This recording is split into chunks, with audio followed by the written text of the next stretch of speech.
and gentlemen, welcome back. All right, fine. Welcome to the show. This time I'm joined by Diem, Brandon. We're going to get into relegations. Apologies for the long wait. We've had a number of technical issues on the side of the spectator, and we're working our way through. Just a little bit of an update. Today is the conclusion of the European relegations, and we've had two matches today. Myrmidons versus Leftovers is what we're going to get into, but Torpedo versus Reason is the other side. Now, let's start off with Myrmidons. Yes. I don't know. How are these guys going to do? They were very close to the bottom. They have a pretty hard matchup as well today. I mean, when you look at things, really, when it comes down to Myrmidons, they have a couple of new players on the side of their team.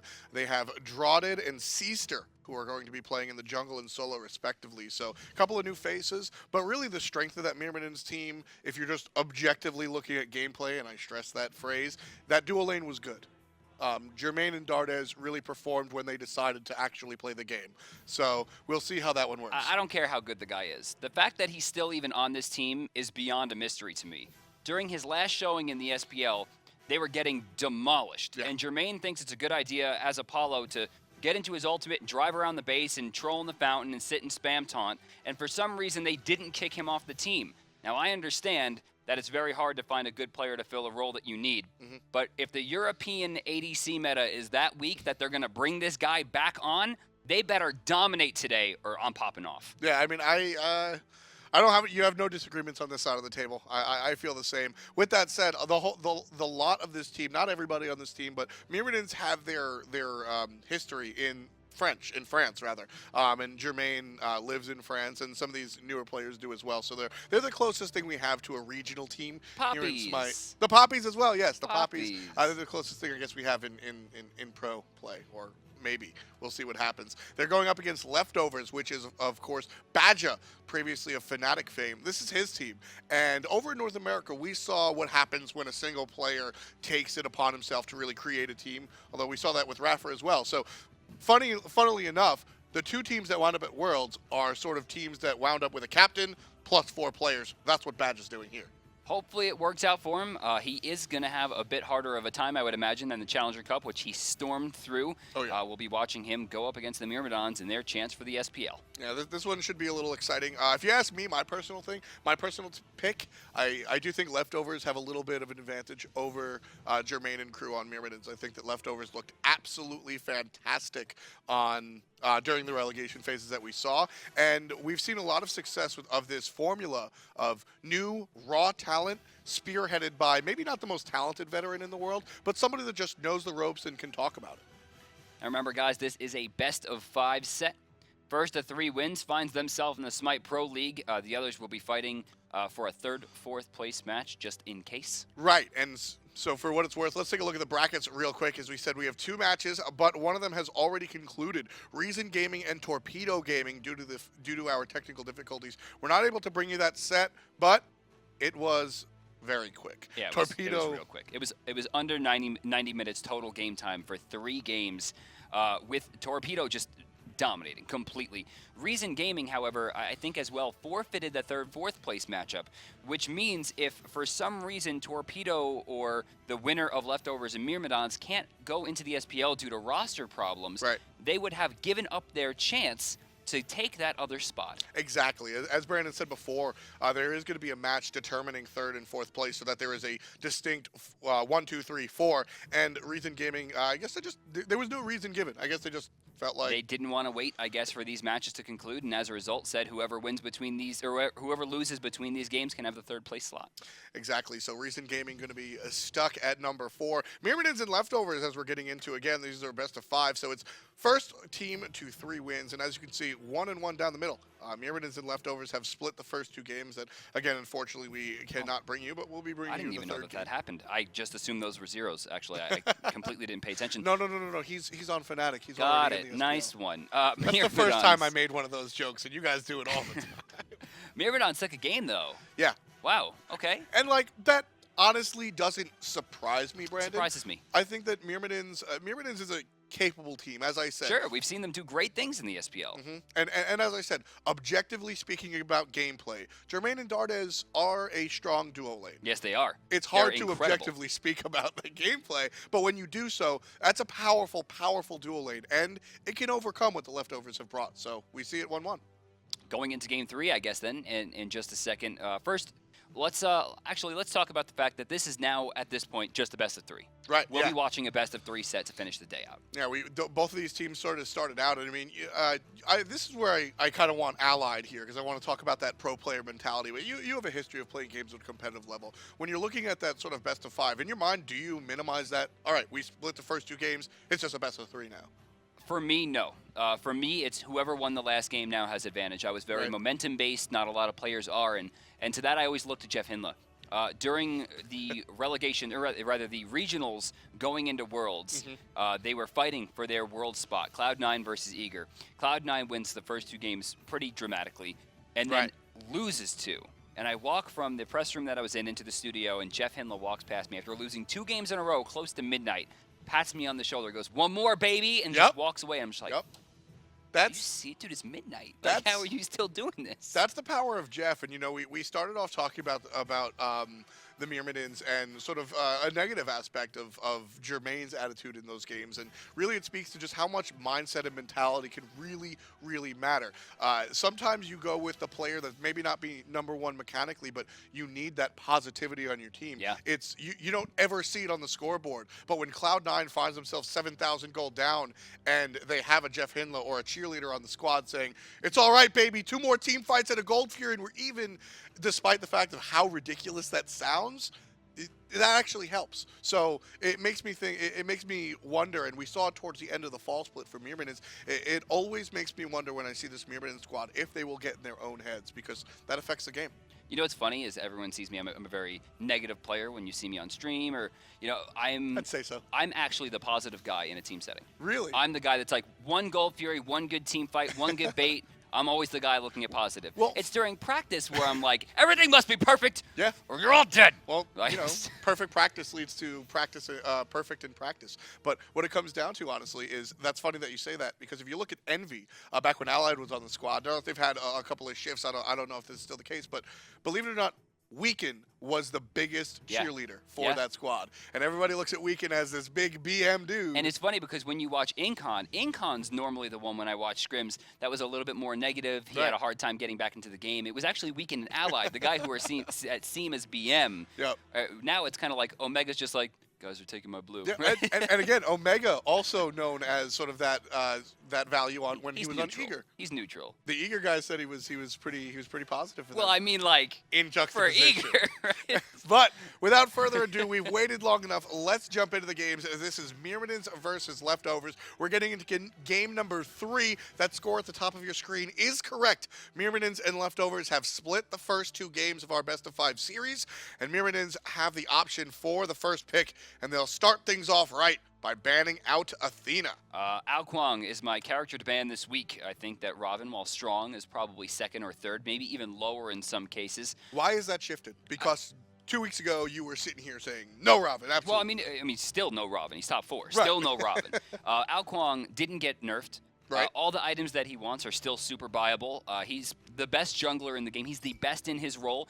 Whereas Robin right now, he is one of the best in his role and has no weaknesses. Sure. Whereas Vamana does have 1 or 2 weaknesses, but can beat Robin in lane. Right, so you have to think about the juxtaposition to where Vamana was to where he is now, comparatively to where Robin, I guess, could be in the mid game. It's weird. I see what you're saying. It's more about what's actually on the table as opposed to what's potentially on the table. And right now, Myrmidons, they start setting their table with a Chronos, one of the more potent characters we've seen perform this split. I am very surprised to see Wukong get as far as he have, and Khepri as well. Yes. I mean, Khepri Wukong pick to me seemed, what is happening? Hunbots, okay. Jungler? See, I don't even think Hunbots is top 3 jungle right now. Really? I have Wukong, Kali, Thor.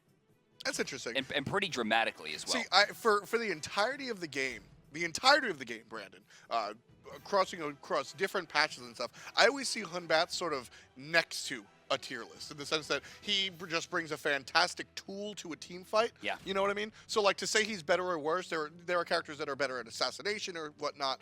But either way, He's always pickable. Exactly. No matter what. He's always pickable. He's always in a position where you could put him on a comp and be happy with it. He's one of the most flexible characters in Smite. Very similar to Agni. I was just Put going him to say on that. any squad you want, man. It's going to go well. You're very rarely. You might not wind up being 10-0-1, but you very rarely will wind up in a poor spot. Myrmidons, they seem to have gotten a lot of what they want, honestly. Ram and Ares going to be the duo lane for Dardez and Jermain. And these are characters that these two players enjoy playing, and we mentioned earlier the power of this duo lane. So watch out for that. I'm going to assume that these players have opted both not to pick Wukong. Just a Or gentleman's maybe agreement. Khepri as well. Just because, I mean, how could you possibly pick this squad that Leftovers has without Wukong like being taken out of the pool? So that's going to be my assumption. I don't know either way, but yeah, I mean, Ra, Chiron, Humbots. I'm looking for healing reduction here from Myrmidons. Oh, without a doubt, definitely. And needs to there look that goes. Yeah, take out the Odin right away. Ra going to be played by Cherryo in the mid lane for Team Leftovers. Worth noting him because he has performed extravagantly in the past couple of weeks on this character and historically a very good Ra player. So support pick here, yeah, it's going to be Ymir. Smart play against the Ares. Let's find out Myrmidons' final options here. They're looking for a solo laner and a jungler. That could be either as Fenrir gets locked in. They could also put Chronos to the solo lane if they want to, putting a mid player. See, it's going to be Neith. Okay, so Neith likely... Actually, this is... We're still up in the air because Neith can play mid or solo. Chronos can play mid or solo. Fenrir can play jungle or solo. Wukong, right? very, very smart against auto attackers. He's able to box, especially with Frostbound Hammer. Chronos, Rama, Neith, all based around in-hand damage. Fenrir can be built that way as well. Does rely a lot on his auto attacks in the end game with Seething Howl. So Team Leftovers have won this draft front to back. They have the sustain. They have control, definitely in their favor.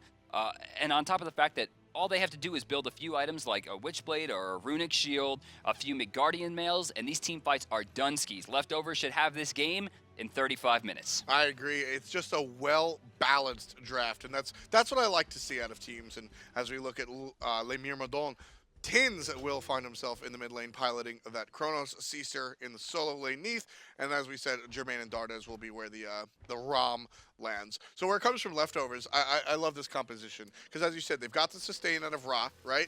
And Chiron's going to do it for himself. Badgah can initiate, and Hunbats can peel on the back with Fear No Evil, or vice versa. Whichever way the game is going, they have multiple options. Leftovers will never be in a corner saying we don't have any options, as opposed to Myrmidons.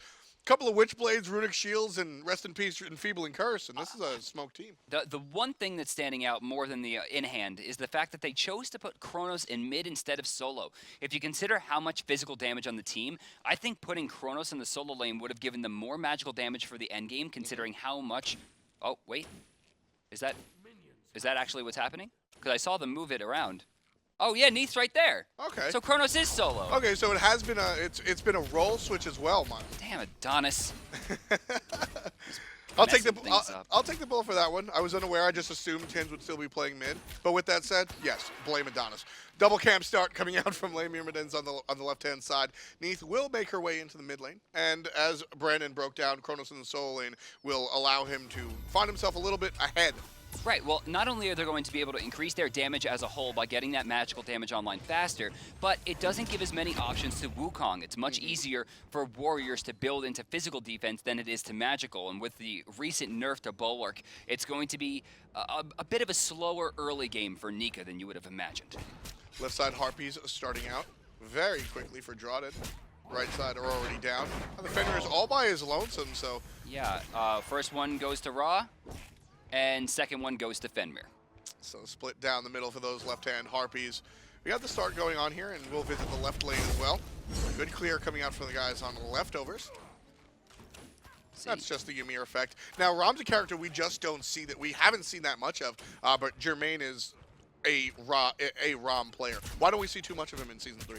I mean, generally it's just because Chiron and Hou-Yi have kind of controlled everything. Hou-Yi, I imagine, was banned, yes? No. He wasn't banned. So they're opting into Ram Neith. little bit strange. Rom can be considered a hyper carry. I think the steroid helps a lot considering they have the Neith crit coming out. So we see jungler coming through. Yeah, Jermain is a premier Rom player, as we see Chronos with a hair of HP. This is a bad spot for Chronos. I don't think there's any other character in the game that makes that amount of health such hell to play than Wukong. I mean, because he's just not going to miss. Right, exactly. It's very, very difficult to dodge, if at all. Of course, the cudgel that gets swung out there. And it hits, I mean, really hard. Like over 100 guaranteed, and then Bluestone's ticking as well. It's a pain to deal with. Love the intelligence of Tynz, the Chronos player. Chronos has multiple options when he activates that accelerate. Usually you want to activate it on the mana return, so basically your spells are free. But here, being very low against the undodgeable Sun Wukong Magic Cudgel, he's putting it in number 1. But left-hand side, we've got an engagement going on. Fenrir is going to jump right on in between, looking for first blood. It's leftovers. Looking to put the dog in the pound. Arkkyl on top, number 1. Way too far away. I mean, there was no reason for him to go into the back line right there, especially with the way that Cherryo is grouped up on his team. Yes, the Unchained is going to hit a fair amount of players, but unfortunately doesn't do enough damage. Dardez in trouble. Another kill for the leftovers. And we're going to go to the mid lane, Seaster versus Cherryo. I mean, so far, it just looks like Red Team has it locked down. Yeah, I mean, Tynz, what in the world? Tynz gets the turnaround on Nika. That was probably greed, boys. It definitely was. I'm not saying that Tynz can't outplay Nika, but I mean, we saw him use the rewind under the tower. We know that Nika was kind of behind the tower at one point. That was greed, boys. He was feeling himself because his team got kills. He was looking for the shutdown on Chronos, and instead, he gets a little body. Jermain in some trouble. Uses the purification, so against Ymir, that's trouble. Can we hover on Ymir? Does he not have wall? He does. He does. Why? Wow. Badger, a little bit slow in the uptake. That was a kill I would have expected of an SPL level player, and we've seen him compete on the biggest stage in the world twice. Badger's definitely no slouch, and I want to make that very, very clear, is that he didn't leave Fnatic of his own accord. They went a different direction, and with that said, he's not a poor player at all. Oh, not by any stretch of the imagination. And he's actually one of my favorite stories of the SPL, because once upon a time he definitely wasn't near the top, but he put in a lot of work over the years and became a stronger player. He noted his individual mistakes and turned them around, which is something I really like. I thought Dardez was going to go in. He just gets a good counter sentry. It's going to give him a small amount of gold. Mid camp's going to be taken on the left side for blue. They're 1-2 right now, down about 500 gold, which is to be expected. And luckily, their gold spike is on the character they needed on the most, and that's going to be Chronos. And their 200 gold separates the mid lane, so that won't be too much of a problem for Neith. Chronos going to be taking on Nika one more time. This time, just a fight in the face.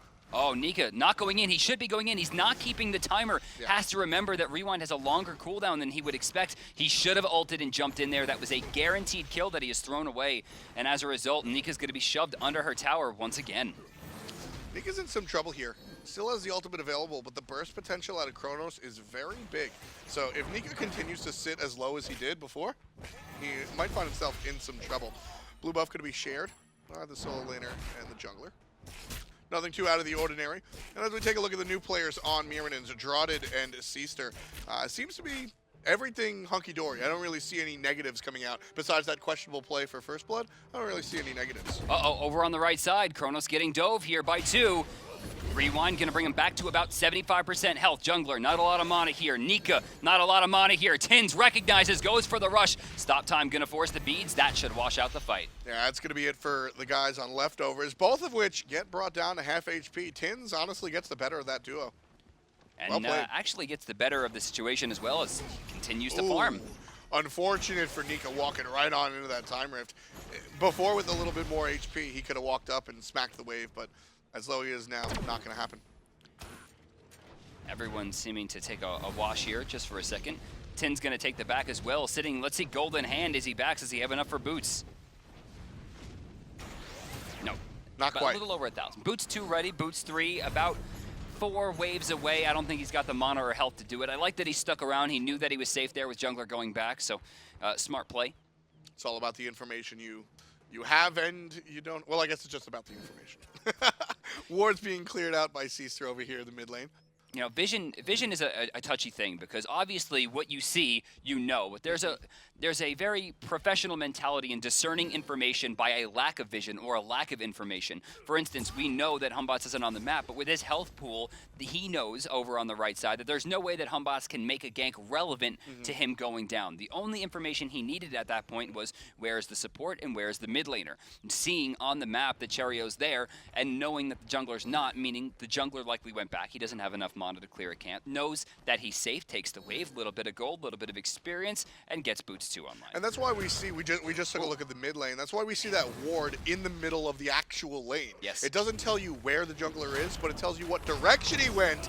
Dardez finds himself in a little bit of trouble, but Badgah might be the one paying for it if, well, it's a big if. The big dog's going to use the ultimate and now surrounded, but here comes the rest of the red team. Not able to find the hit is Cherryo, but there's Drawded making up for past transgressions. Gets the jump correctly this time and taking out the support. It's 2, needs the third one. I don't think the 2 is going to be enough there. He needed that third hit.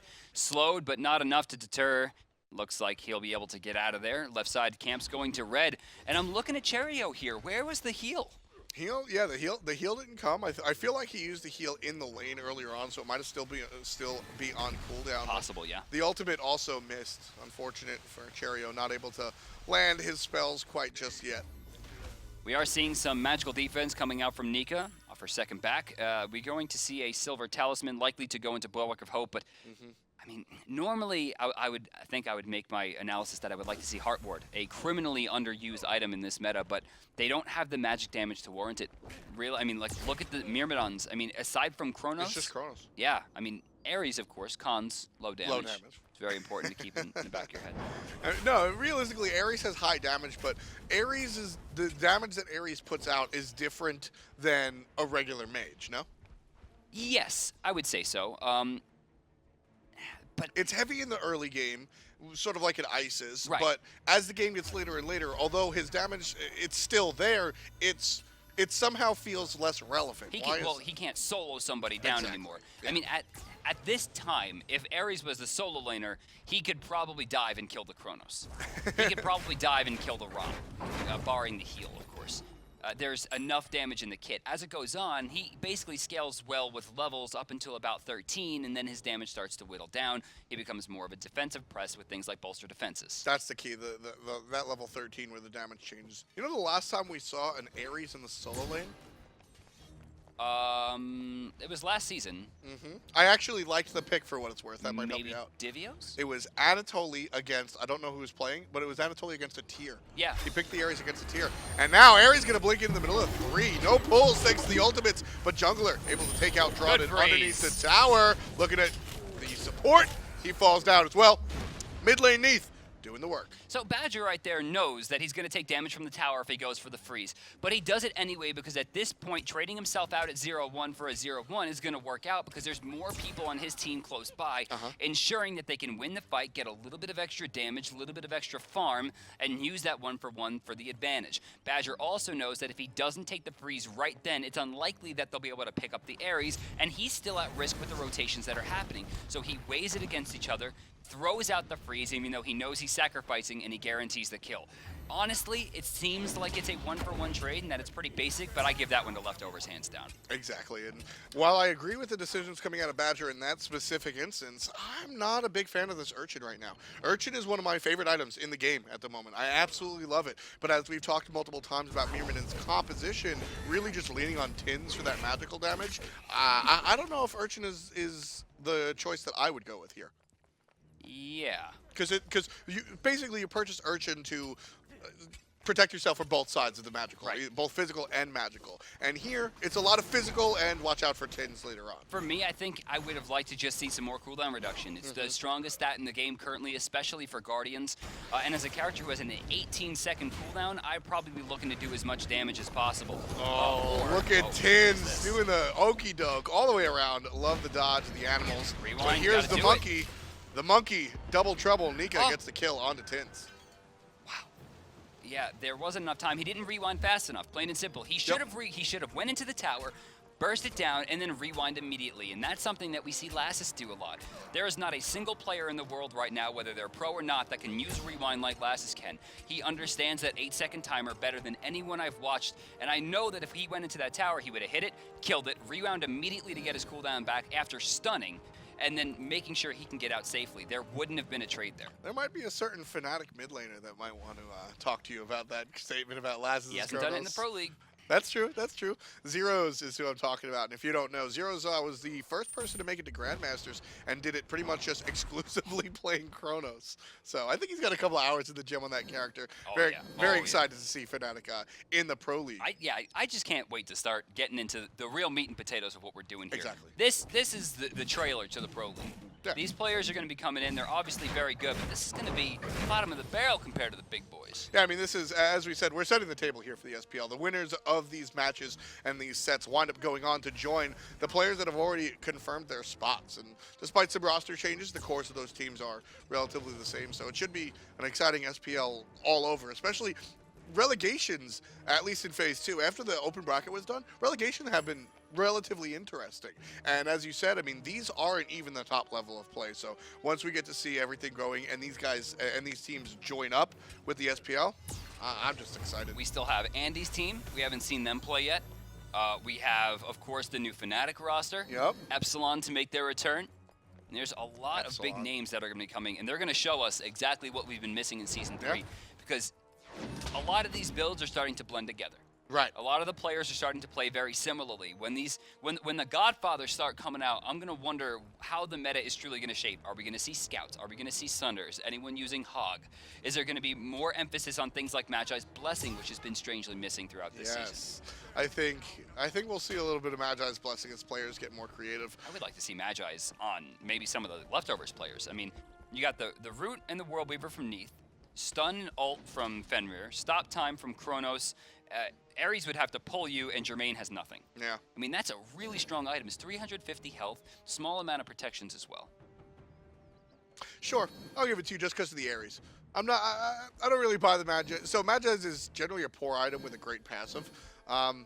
350 health is not a joke. That's actually true. It's harder to be tankier this season. It's definitely a little bit harder. You gotta sort of commit all in, which is why characters like Sun Wukong kind of suffer. Why is he doing so well, or why was he picked in this match? I'm sorry. Why do we see Sun Wukong today?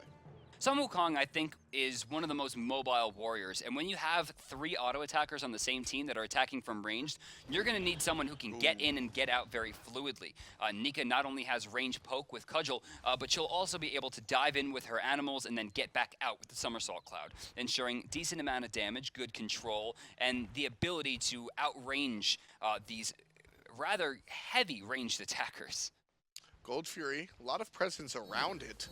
Mainly by the Myrmidons. They've got 3 players here plus their hunter, so that makes 4. Solo laners still doing what they are in their lanes, but it looks like we will see the rotation coming out from both. They'll make it just to mid camps before they realize there is no fight going on in Gold Fury, and a little bit of a tussle. Knockup is strong. Tynz will say hi, but the majority of players will pretty much just return.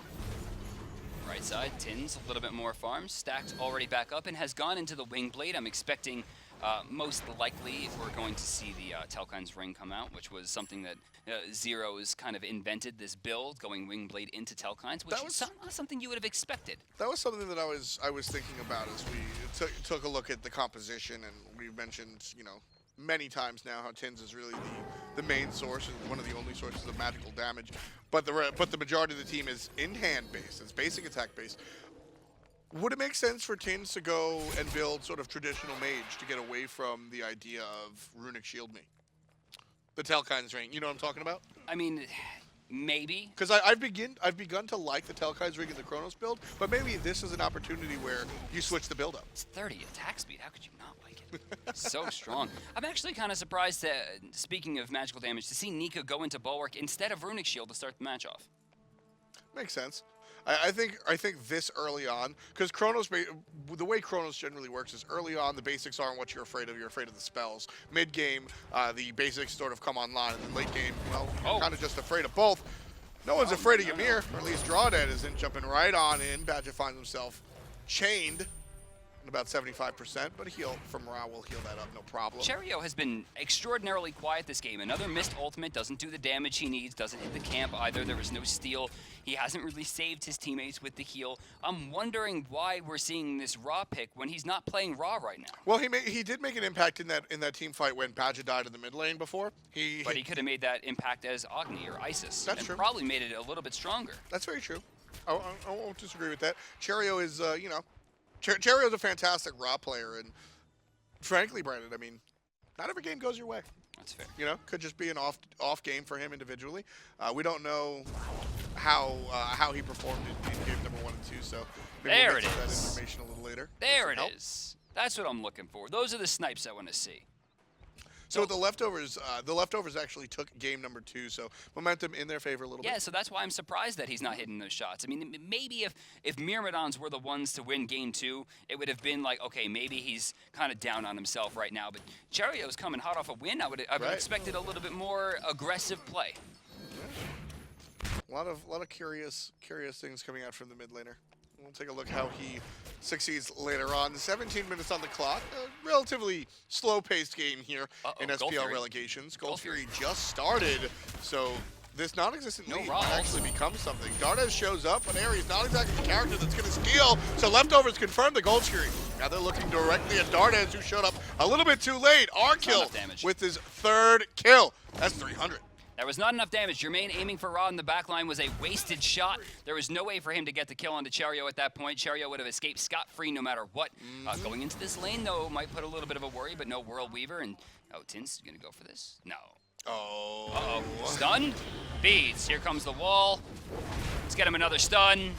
No, good Aegis. Trying forward, still gonna go down. Teleport possible, he's gonna go in! There's 5 players here in red underneath the blue team's tower. Fenrir is gonna go off to the right-hand side and be completely irrelevant. And Tynz, this time with a strong rewind, finds himself safe as well. Unfortunately, the structure does not have the same fate. Mid lane tower goes down. First trouble going the way of Leftovers. And a blink in. Single freeze from Badgah. Dardez is back. And Dardez is gone one more time. The teleport outside of the time rift. Gonna get Hunbots out of there safely. Nika trying to get away from this one. Will walk away with that bulwark proccing. They're using the Ra heal this time. And control goes back to Leftovers. Now let's scoot back a bit to that Gold Fury fight. At the very beginning, I said there's a Gold Fury starting, but there's no Ra ult. Talking about the confirmation, probably the most important, maybe second most important move, of course, talking about Fear No Evil as well. Cherryo recognizes the fact that he's not going to be able to hold too much there, so he trades roles with Nika, putting himself in the front line as the blocker. Right. Puts down the slow, possibly gets a blind, and helps ensure the Gold Fury. That was the play that Cherryo should have been making the whole time, and the play that we've come to expect from such a high-level player. Beautiful start. And that again, and the play that we've come to expect. That's a big note, because Cherryo has proven that he's an intelligent player. We have some players in the league that just sort of rely on their mechanics. Cherryo was a top 4 jungler in Season 2 in Europe, and he doesn't even play that role. Yep. He left the team. They're like, please stay. He's like, I'm playing mid, right? And they're like, no, you're playing jungle. Like, nah, son. Badger's making a new thing. I'm out. Yeah, and you know what? When he was playing for London Conspiracy, the team now known as Cringe Crew, Deathians, who is one of the more hands-on coaches. What's their name? It's Cringe Crew. I have roasted them like hot. Well, they're living up to it. For it. Yeah, but anyway, Deathians, who is one of the more hands-on coaches, he does a good job. Deathians told me multiple times that a lot of times Cherryo would wind up co-coaching and just be like, hey, I respect that opinion, but maybe we do something different. And almost all the time it wound up being at least an intelligent thought process. So that's what we've really come to expect of Cherryo. Is sure, the mechanics are there, he's going to hit you with whatever he's hitting you with, but expect to see the smart plays out of this player, which is probably why we see Badgah picking him up. So going to the build sealers, you'll notice the Leftovers are hanging on those steel mails pretty heavily, as one mid Guardian mail already finished, and Nika has another one in the works. 3 Breastplates of Valor online as well, and I would assume a Frostbound Hammer will be falling pretty soon for Nika, or a Runic Shield, which it would actually probably cover more options. Normally, Frostbound would be the way to go, but when you have 3 people all auto-attacking, it's probably better to have the attack speed reduction in the aura. Witchblade could work as well, but I'd probably want to take a shot at Tynz right now, who is level 19. Oh yeah, Chronos, the solo laters really pushing it. Both solo laters find themselves level 19, which, well, Fear No Evil right under the table will hold that thought. There's the double freeze! Beautiful. And a quick, wow, Sanctuary gonna save the life of Neith one more time. And Arkkyl gets the shot onto the dog. Man. Jungler gets the shot onto the mid laner. Leftovers are making sure there are no leftovers on the side of Myrmidons. A very quiet Jermain finally works his way over.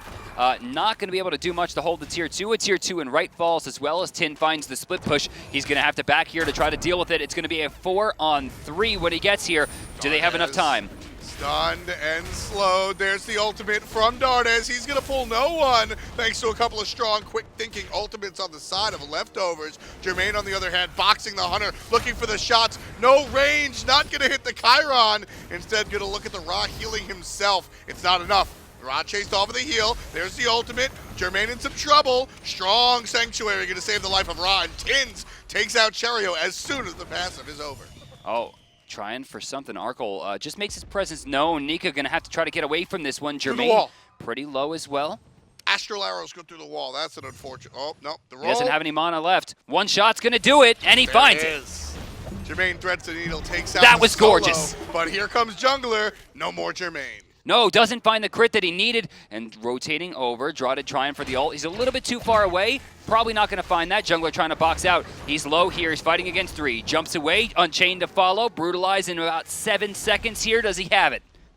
Doesn't look like it. Jump and a couple of basics. That's a dead monkey unless he gets away. Brutalized? He does. It reaches. No, that's it. But now he's dead. Yeah, Drawded goes a little bit bananas, and he's going to suffer for his monkey business. Arkkyl with the 7th kill for the Hunter. All 7 kills. I think it's worth, though, for Drawded to go that deep. There's a 3-level difference between the junglers, though. He'll get a little bit more farm as a result, on top of the fact that he has a shorter cooldown timer, so good play for chasing him down. Let's talk a little bit about jungler, though. I mean, the dude rushed down the tier 2 with the blink, outplayed everyone there, forced 3 sets of beads from what it looked like, as well as 2 sanctuaries, doing a ton of damage, then comes back, throws down the teleport, dodging the stop time in the process. Oh my god. I don't think Tynz has a way out of this. Rewinds on cooldown here, and that should be a kill. Oh, the perfect timing! Welcome to Arkkyl Asylum! The absolute perfect timing of Masterful Shot to avoid hitting the immunity of the Sanctuary. So you can say that shot was crazy, right? That shot was insane. Get it? That shot was batty. That shot was out of its mind. Batty. Nice. We got the double layer. Leftovers, after a fantastic exchange, find themselves on top by 5,000 gold. 17 to 15 read the kills, and Leftovers looking towards the left-hand side, taking out a tier 1 tower. And they're going to heal up, and looks like they're ready to press on, honestly. Left side tier 2 could be in danger. 4 people rushing down. Blink Freeze gonna find 2. Decent damage. Jermain already gone. Where'd he go? There's the ultimate out of Dardez. He's gonna get 1 pull just on Arkkyl. The ultimate out of Nika will make Arkkyl stand still for a moment, and Nika gets a double kill as he takes out Drawded as well. Nika gets a triple kill as he takes out Seaster as well. That's it. We're getting closer. Tier 2 gonna go down, and it looks like they're gonna press their luck.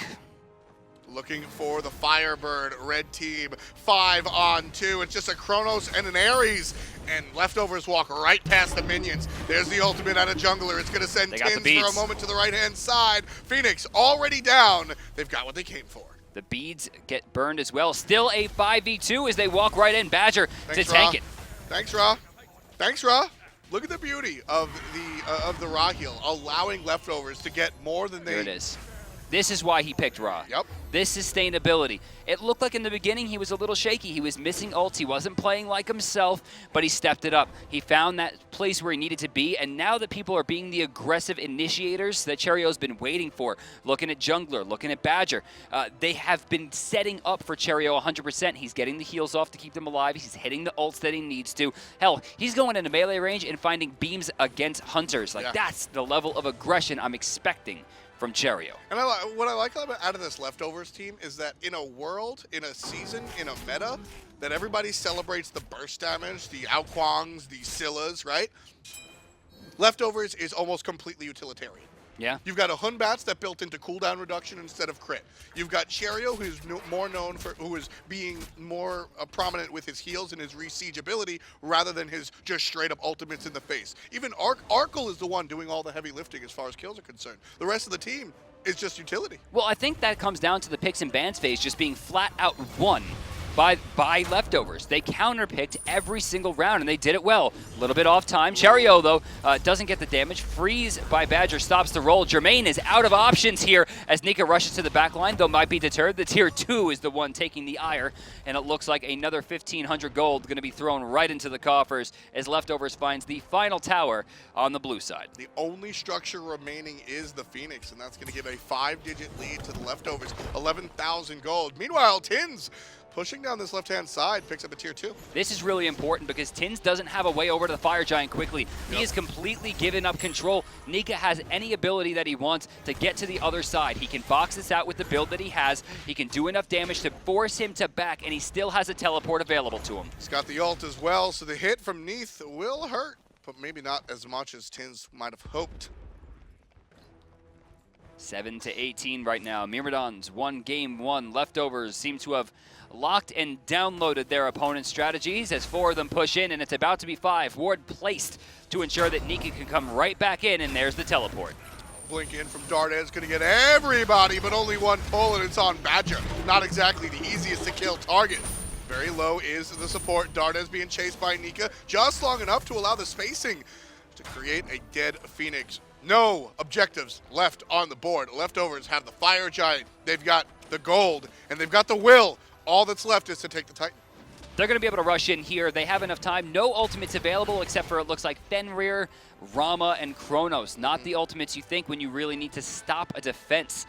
At this point, it's looking like leftovers are going to close it out, albeit about 6 minutes earlier than I would have expected. I mean, you did call this 35 minutes or less was Brandon's I said 35. I didn't say or less. I didn't think they had this much in them. I don't know how 3 hunters let the early game go so freely.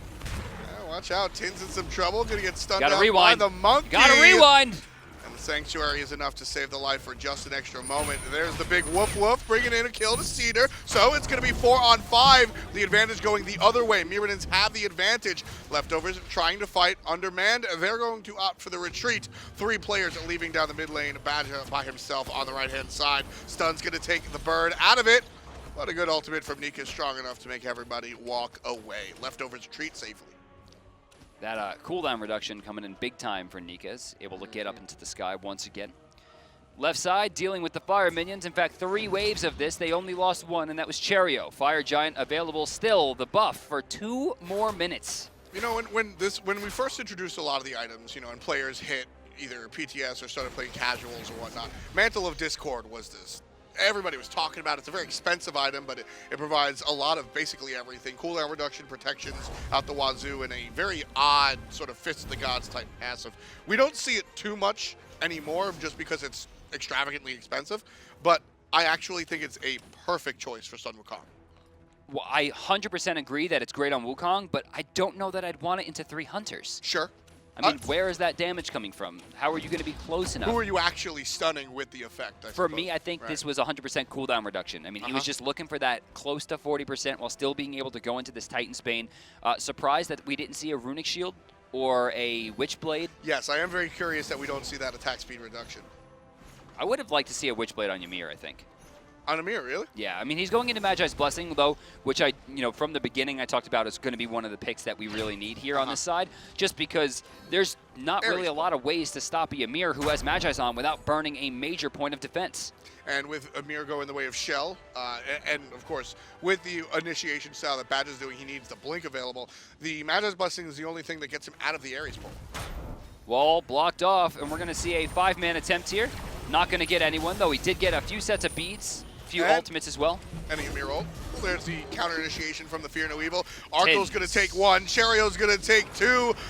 The big Woof Woof's trying to do something, but he's surrounded by the wrong color team, and that's going to be a dead dog in a matter of moments, unless Sanctuary gets him out of there. Almost got it with the will. Constellation, and we talked about how that doesn't miss. Jermain trying to get out of this one, rolls into the fountain, walls Beautiful off wall. a little bit too far. They'll turn their sights to the Titan here, and I imagine there won't be much of a defense as a 5-on-3 continues to rage. Leftover is going to slink back and take out the Phoenix instead. Smart play is going to hurt the Titan a little bit. Try back in for it. Stun, looks like a no, gonna get crippled out. Great play by Jermain, but it's gonna be too late. He doesn't have a way out of this. Sideways freeze out of Ymir. There's the hit from Cherryo. Jermain goes down. Drawded goes down. And the Titan will go down as well. Leftovers lead the series 2-1 and a best of 5. That was flat out a bad picks and bans phase from the Myrmidons. Not SPL level picks and bans. Plain and simple. You know, for what it's worth, the issue that you and I both had with the picks and bans, it was they put all their eggs into one basket with the attack speed. Leftovers didn't win by way of neutralizing the attack speed.